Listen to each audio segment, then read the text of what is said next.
আমি শুধু বলবো যে এই আন্দোলনের সঙ্গে দর্শনের জন্য আমরা এই সংগঠনের সঙ্গে যারা যুক্ত ছিলেন, যারা উদ্যোগ নিয়েছিলেন, দর্শনাকে উপজেলা বাস্তবায়ন এবং দর্শনা একটি হাসপাতাল নির্মাণের মাধ্যমে যে স্বাধীনতা 54 বছরে আমরা যেটা এখনো পাইনি, আমাদের মৌলিক অধিকার। তোরা আমাকে যেভাবে সাপোর্ট দিয়েছিস এবং এই দর্শনবাসীকে যেভাবে সাপোর্ট দিয়েছিস, তোরা না থাকলে এই আন্দোলন সফল হতো না।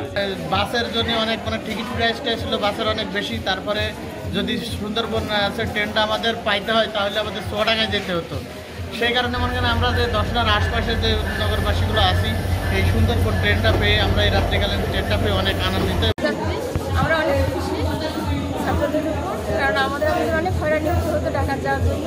এখন আমরা খুব ভালো মতো যেতে পারবো।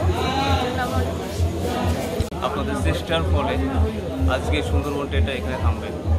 আর আমরা হচ্ছে লাকি প্যাসেঞ্জার। আই থিঙ্ক আমরা যে অনার আপনাদের দ্বারা হচ্ছে, সত্যি এটা আনন্দের। সুন্দরবনকে এখানে স্টপেজ দেওয়ার জন্য বহুতবার চেষ্টা করা হয়েছিল, কিন্তু চেষ্টার ব্যর্থ হয়েছে। অবশেষে আমরা স্টপেজটা পাইছি। আমরা দর্শনা লোকনাথপুরের